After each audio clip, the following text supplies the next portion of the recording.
तो आज हम लोग बहुत सारे क्वेश्चन मतलब theoretical part plus practical part को एनालिसिस किए हैं। तो उस ऑब्जर्वेशन पे मैंने पाया कि जो भी मतलब रिपीटेड क्वेश्चन है, मतलब रिपीटेड क्वेश्चन मतलब क्या कि जैसे फॉर एग्ज़ाम्पल 2020 2024 जैसे हम लोग का एग्ज़ाम जो है वो 2026 में होने वाला है। तो अल्टरनेट ईयर मतलब एक साल छोड़ के मतलब अगर इस टाइप से हम रिपीटेड क्वेश्चन करते हैं और फिर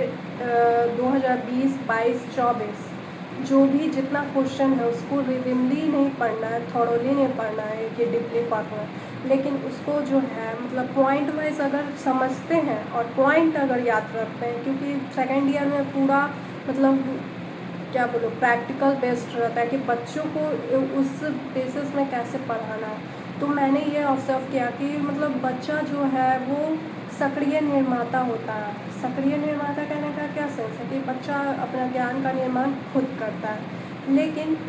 ये फर्स्ट ईयर में सिलेबस था, लेकिन उसके बाद जो है जैसे फॉर एग्ज़ाम्पल मैं बताती हूँ, भारतीय संविधान में शिक्षा से संबंधित संवैधानिक प्रावधानों का उल्लेख करें, ठीक है, इतना हम लोग जाने। तो इसमें क्यों संविधान भी पूछ सकता था, लेकिन वो शिक्षा से मतलब शिक्षा से मतलब इसमें बोल रहा है ना कि शिक्षा से संबंधित जो भी प्रावधान है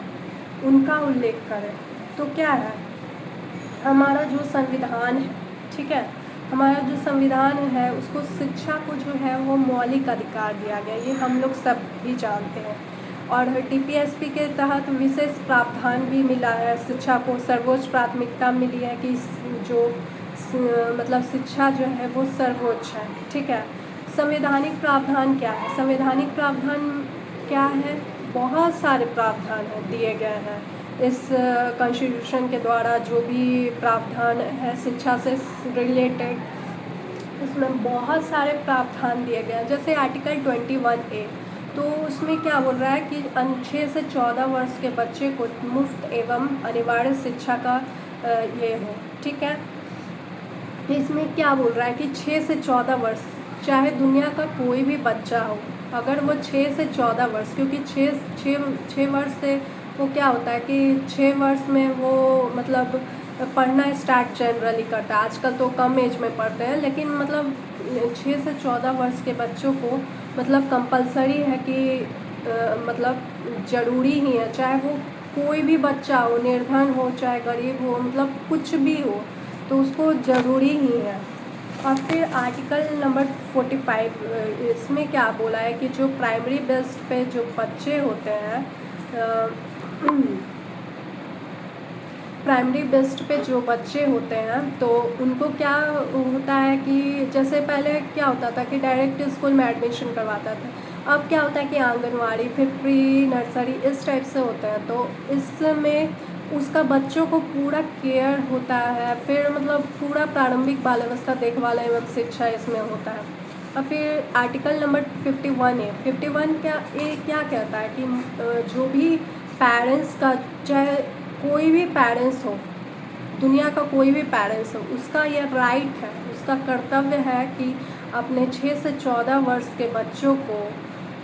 मतलब शिक्षा से वंचित ना कर सके। वंचित कहने का क्या सेंस है कि उसको मतलब शिक्षा जो है वो समाज के लिए, उसके लिए, सभी के लिए ज़रूरी है। इसलिए अगर कोई बच्चा नहीं भी चाहता पढ़ना तो वो ऐसा नहीं है कि पेरेंट्स का कर्तव्य है कि वो स्कूल को में एडमिशन करवाए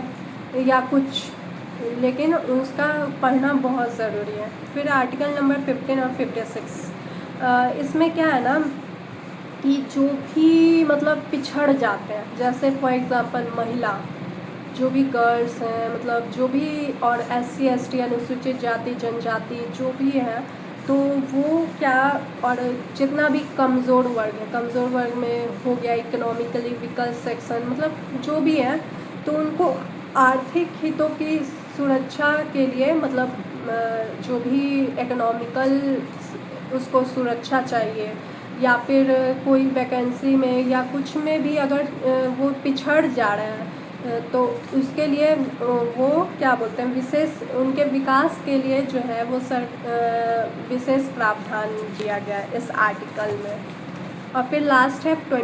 आर्टिकल नंबर 29 और 30। इसमें क्या बोल रहा है कि सांस्कृतिक और शैक्षणिक अधिकार, जैसे कि अल्पसंख्यकों को अपनी भाषा, लिपि और संस्कृति को बनाए रखने तथा अपना पसंद के शैक्षणिक संस्थान स्थापित करने व उनका प्रशासन करने का अधिकार है। मतलब कि इसमें बोल रहा है ना कि अल्पसंख्यक मतलब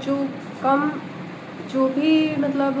उसको अपनी भाषा, जैसे कोई भी जिसका कम मात्रा में है, मतलब जो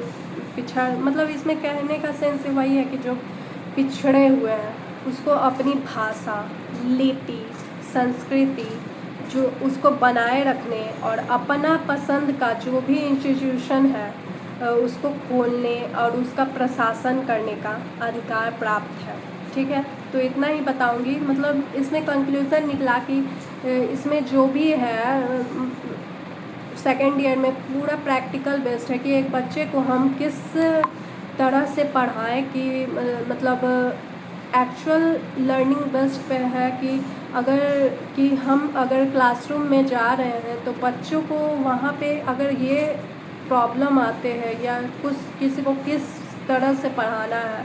तो हम लोग जो है वो अच्छे से पढ़ा सकें। इसलिए पहला में था कि कॉन्सेप्चुअल हल्का फुल्का भी पढ़ रहे हैं तो चलेगा, लेकिन सेकेंड ईयर में जो है वो पूरा मतलब थियोरेटिकल अभी मतलब पूरा बेस्ड है, पूरा प्रैक्टिकल बेस्ड है।